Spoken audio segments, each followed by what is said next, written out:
My mom and I will live in this home, so don't step foot here ever again. My husband yelled through the phone, and I resisted my urge to blow up on him. Just a few hours ago, my mother-in-law had said the same thing to me. He really was just like her. My name is Ava. I live with my husband Lucas in a high-rise apartment downtown. The nighttime scenery from our apartment on the 25th floor is really beautiful. I work from home, so living here makes me very happy. My husband works in sales, and he has to commute to work every day. He comes back home late, so I naturally take charge of the housework. Lucas is useless when it comes to chores. His hidden talent is making work for me. He doesn't even help bring the dishes to the sink after dinner. When he gets home, he throws his tie and dirty clothes all over the couch and doesn't put them away after. His balled-up dirty socks look like snails living under the couch. After he finishes dinner, he spends the rest of the evening eating snacks and using his phone.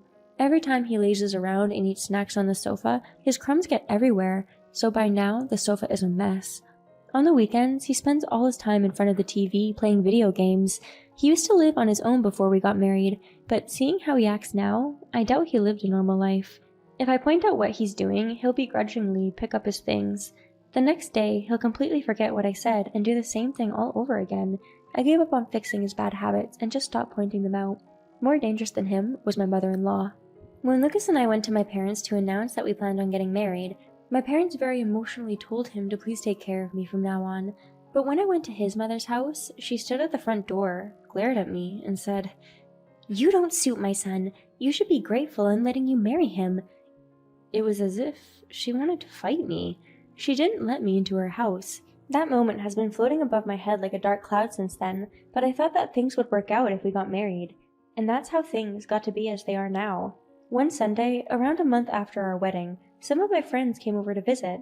They were precious friends of mine who'd sleep over at my house often when I was living on my own. Well, I say sleep over, but we'd spend the whole night talking and completely forget to sleep. I had told Lucas that my friends would be coming over in advance, so I thought he'd spend the day playing games on his phone in our bedroom. But Lucas dressed up, did his hair, and joined my circle of friends. My husband is a salesman. He knows how to talk, so my friends were very happy that he joined the conversation. I was grateful for this unusual gesture of his. My friends had brought us a cake, so I cut it into pieces and served it to everyone. Just as I was about to take my first bite out of my slice of cake, our doorbell rang. To check whether we really had a visitor, I quickly checked our security camera. It was my mother-in-law. Confused, I opened the door. My mother-in-law scuttered into our apartment without even saying hello. When she saw my friends in our living room, she smiled widely. It was such a strange sight to see. It was like looking up into the sky and seeing two moons. "Oh, you had guests. Hello." "Some of Ava's friends came over today." "What lovely friends she has." My mother-in-law casually sat in my seat.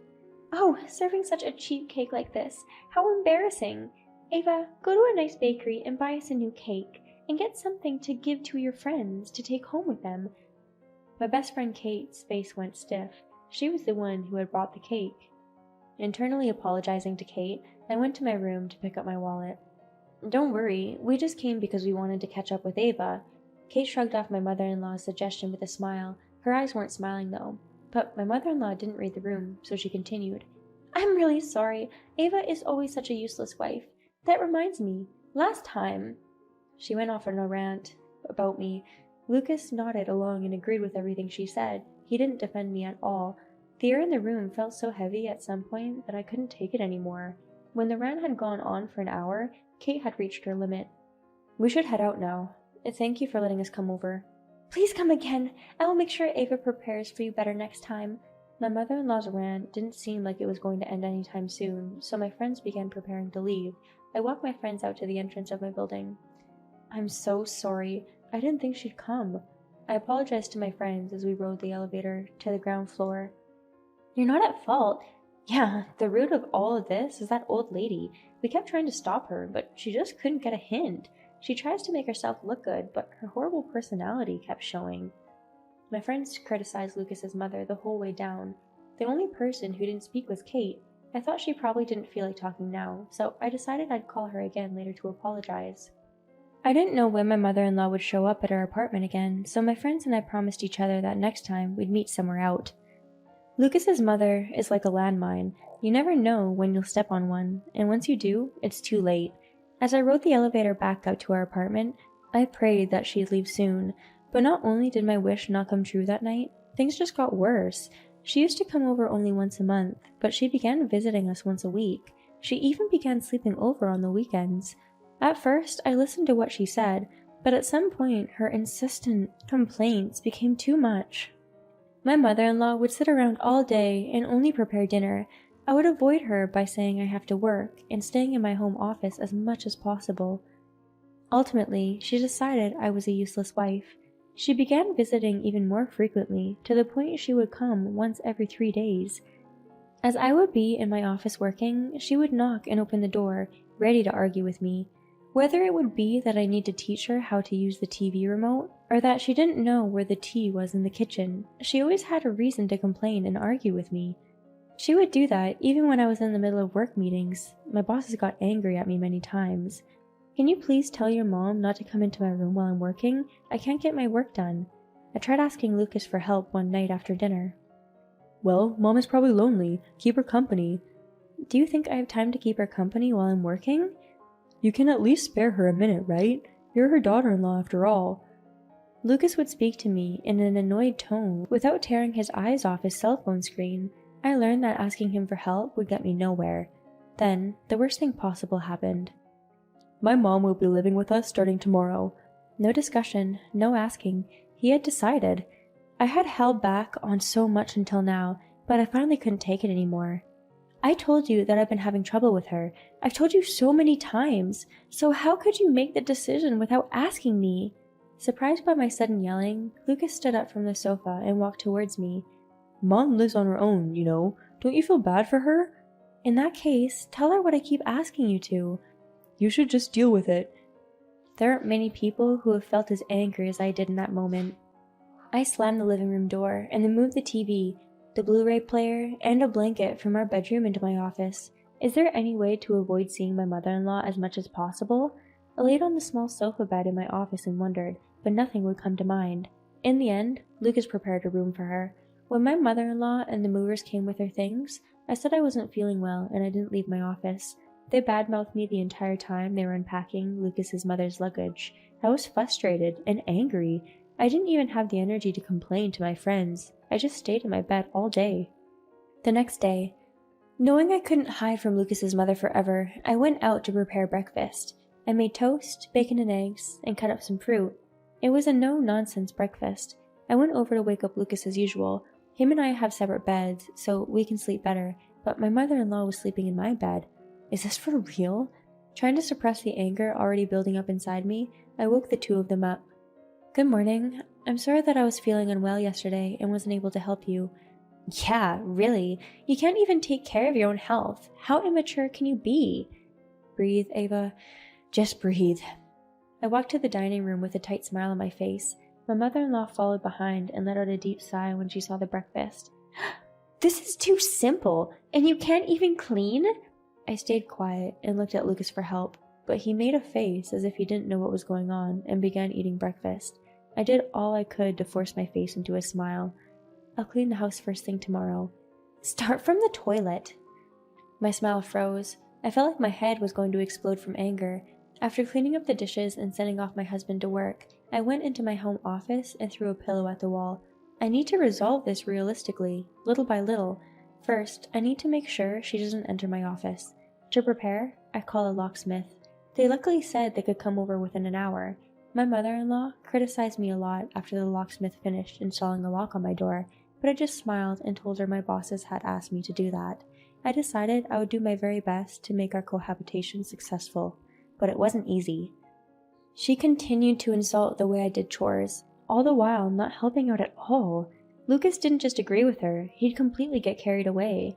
I didn't expect her to give us money for living expenses, but unfortunately, Lucas stopped contributing to our household money as well. My husband even asked me for spending money for him and his mother. Nothing made sense. The word divorce began circling around my brain. Then one day, I saw a notification appear on Lucas's phone lock screen, which was laying on the living room coffee table. It was a message from my best friend Kate. My mother-in-law had gone to sleep early and Lucas was in the bathroom, so I quickly unlocked and checked his phone. He had been texting Kate a lot. There were many heart emojis in his text to her. As I used my phone to take photos of all of their texts, I heard my husband getting out of the bathroom. When my husband came to the living room, I told him some urgent work came in and that he should go to sleep first. I then went into my office and called Kate. Our phone call lasted 2.5 hours. After hanging up, I let out a deep sigh. I have no choice but to use force. Lucas had to leave for a business trip early the next morning. He wouldn't be back until the evening the next day. Very sure that my plan will be a success, I slept peacefully that night after my phone call with Kate. The next day, I prepared breakfast before sending off my husband. "What's with this breakfast?" my mother-in-law screamed as she looked at what I had cooked. This morning, I had prepared potato salad with loads of mayonnaise. On the side, there was a buttercream cake. It was a very fatty breakfast menu that I'm sure will make most stomachs turn upside down. Well, no matter what I cook, she'll complain anyway. Trying to ignore my own stomach ache as I ate, I said, "Doesn't it taste good?" "I can't eat this."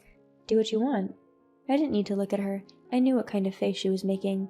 I ignored everything she said after and left the dining room. For lunch, I made croissant sandwiches with sliced ham and leftover potato salad from breakfast. I also made a very spicy curry soup. For dessert, I made pudding. Before eating, I apologized to my stomach for what I was putting it through. Of course, my mother-in-law didn't eat. No, it's more apt to say she couldn't eat. I ignored her screams. I had to win this battle of selfishness no matter what. I took some stomach medicine as soon as I got back into my office. For dinner, I made extra buttery garlic bread, sirloin steak, and fried potatoes. As a side, I made pumpkin soup and made sure to add extra olive oil. As my mother-in-law looked at what I had prepared, she screamed so much that I couldn't even understand what language she was speaking anymore. It was finally time. The next morning, I made another very fatty breakfast. My mother-in-law said to me, "It was wrong of me to let someone like you enter our family. My son and I will continue to live here, so get out now." I restrained myself from jumping up and down in excitement. I pulled out divorce papers, which Lucas had signed before when he once drunkenly argued with me. She gave a wide, satisfied smile. I made a mental Hail Mary. She double-checked that I had filled out all of my sections correctly. "Can I leave now?" "I told you to." Well then. I grabbed my phone and told the movers, which I had called in advance, to come to our apartment.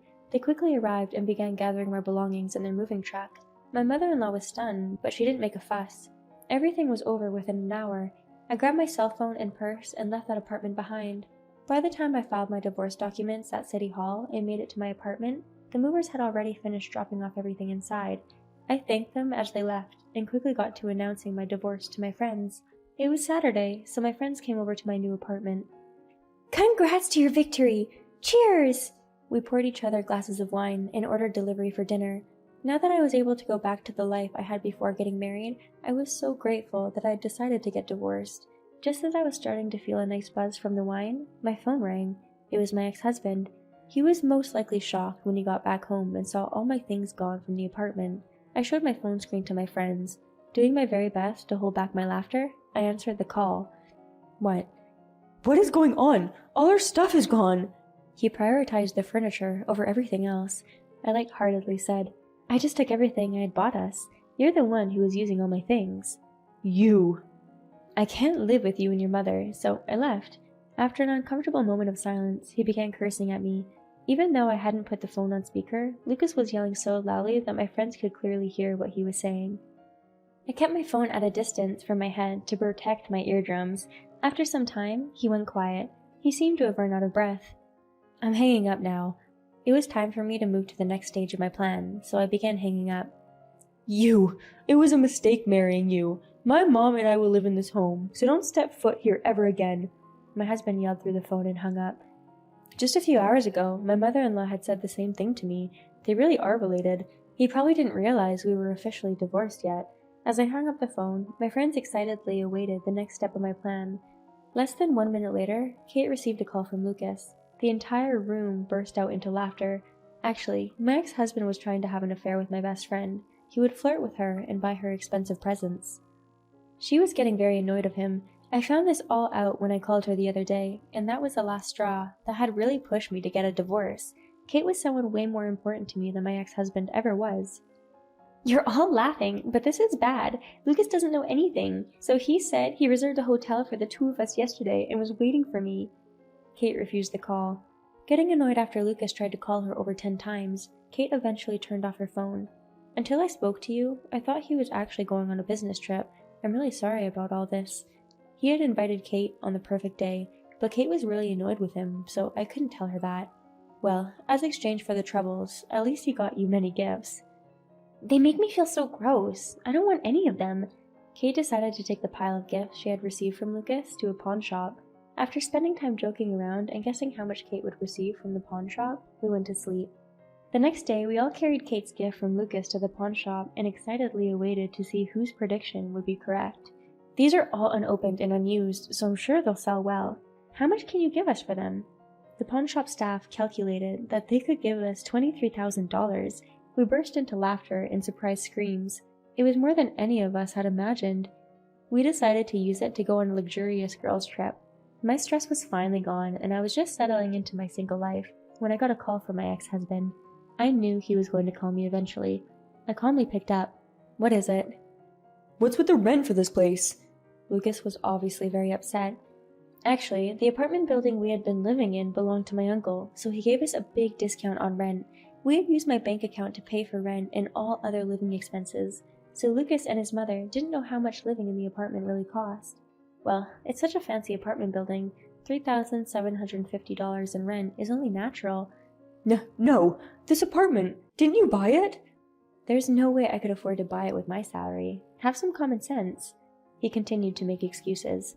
I'm a salesman, so I have to treat clients to meals and things, so I don't have money. You haven't been giving me any money for our living expenses these past few months, so use that. That's not enough for the rent, so... He couldn't get his words out straight. There was no way he'd directly tell me that he had taken out loans to buy expensive presents to charm Kate into being his mistress, but I knew everything. I shut down all his excuses. That's too bad. Bye. Wait! I want you to come back. Let's talk this through. We're married, right? Please. He was half crying at this point, but he's a stranger to me now. We have nothing to do with each other. I let out a deep breath and then released all the stress I had felt because of him and his mother when I screamed, "If you really think we're still married, check with City Hall." Feeling refreshed, I ended the phone call. I blocked Lucas's phone number. I have no idea what happened to him after. He's a stranger to me now. I'm now happily living in the penthouse suite of another apartment building my uncle owns. Thank you for watching.